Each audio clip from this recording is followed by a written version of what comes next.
அவர் பொறுத்தவரைக்கும் மனிதநேயம் அற்றவர் என்பதற்கு 2-3 காரணங்களோடு சொல்ல விரும்புகிறேன். ஒன்று, நான் துரோகம் செய்து விட்டான் என்று எடுத்தாரு. என்ன துரோகம் பண்ணாங்கிற ஒரு கேள்வி. இவர் முதலமைச்சர் ஆக்கின துரோகமா, பொதுச்செயலாளர் ஆக்கின துரோகமாங்கிற ஒரே கேள்வி. இரண்டாவதாக, பிஜேபியில இருக்கிற ஒரு IPS அதிகாரி, மாநில தலைவர், அவர் எடுத்தாதான் கூட்டணி. அவர் எதில் இருக்காரு. சசிகலா அவங்க சின்னமா அவங்களை பொறுத்தளவுக்கு எடுத்தாரு, துரோகினார். ஜெயிலிருந்து வரும்போது எந்த உதவியும் செய்யக்கூடாது, 5 நாள் பெறாமல் வந்தது, 5 நாள் முடிக்கிட்டார், அனுமதி கொடுக்காம பேசிட்டு இருக்காங்க. டிடிவி கட்சி விட்டு OPS கட்சி விட்டு எடுத்தாரு. பிஜேபி அவரை உதவி செய்ததுக்கு 2024 கூட்டணி வெளியிட்டாங்க.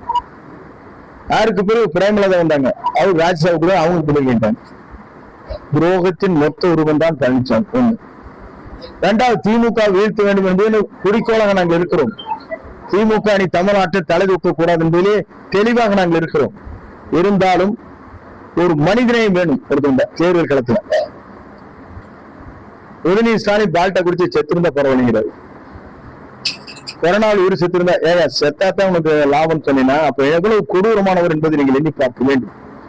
தேர்தல் களத்தில் இன்று வெற்றி காக்க வேண்டுமே தவிர புறமுது ஊற்றக்கூடாது, இந்த கோழைத்தனம் இருக்கக்கூடாது, பொறாமை உணர்வு இருக்கக்கூடாது, துரோக செயல் இருக்கக்கூடாது.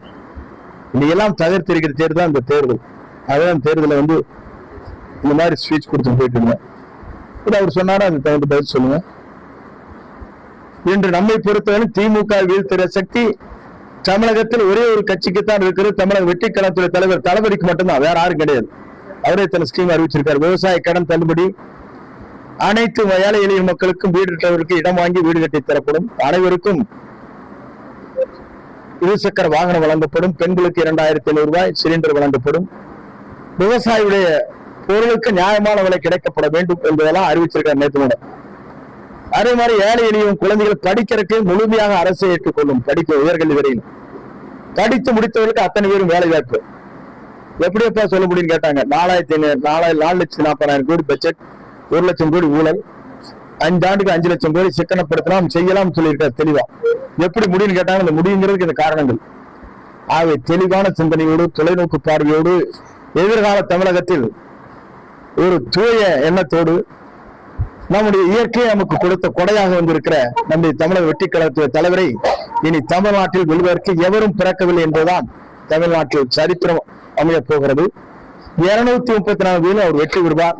அவர்தான் தமிழ்நாட்டின் முதலமைச்சர் என்பதை மக்கள் முடிவு செய்துவிட்டார். எங்க அவருடைய கஷ்டம் தான். நான் முந்தால 2:30-3 மணி ஆகி போயிட்டு அங்க வாங்குற 2 பாயிண்ட். அவர் வெளியே வர முடியல. ஒன்று, திரைப்படத்தை முடக்கி 1000 கோடியை முடக்கினார்கள். CBI case. அதற்கு பிறகு அவர் எங்கும் வரக்கூடாதுங்கிற விதிமுறைகள் ஒருத்தர் மட்டும் இருக்கு. அதுக்கு என்ன காரணம்? ஆட்டோமேட்டிக்கா 10 லட்சம் 20 லட்சம் பேர் வராங்க. என்னத்தை பண்றது? காவல்துறை இத்தனை கண்டிஷன் போடுறாங்க. தண்ணி வேணும், அது வேணும், இது வேணும், டாய்லெட் வேணும், அது பிற ஆம்புலன்ஸ் வேணும், எக்கச்சக்கமான கண்டிஷன் இருக்கு மட்டும்தான். இவங்கெல்லாம் போனா வாடகையால் தான் வருது. அவங்களே சலிக்க வண்டியில் நின்று இறங்குறது இல்லை. இறங்கினாத்தானே அப்புறம் பிரச்சனை. இறங்குறது என்னுடைய வண்டிகளே போட்டு அந்த 300 ரூபாய் வாங்கிட்டு நாங்க போயிட்டு வரோம். டாட்டா நாங்க அடுத்தது விசிலுக்கு தான் ஓட்டு போறோம், உங்களுக்கு கிடையாது போயிட்டே இருக்காங்க. அப்போ அவருக்கு கூட்டமே வரப்போறது. அவங்க முடிச்சுட்டே இருக்க வேண்டியதான். அதுக்கு என்ன காரணம்? ஒருத்தருக்கு வருது கிடையாது, ஒருத்தருக்கு வருது கிடையாது. அதை தாண்டி போயிருந்தா வேற நிறைய இன்சிடென்ட் வந்துருக்கு. ஒரு தலைகள் அத்தனை 5 லட்சம் பேர் கூடி இருக்க இடத்துல எந்த இடத்துல நீந்துவீங்க சொல்லுங்க? எந்த இடத்துல நகர முடியல. வீடு, கட்டடங்கள், டாப்பு எல்லா இடத்துலயும் நாங்க கெஞ்சினாரு. சொன்ன ஞாபகம் எல்லாம் கீழே இறங்க, தயவு செஞ்சு கரூர் மாதிரி 80,000 கூடாது பயப்பட்டார்.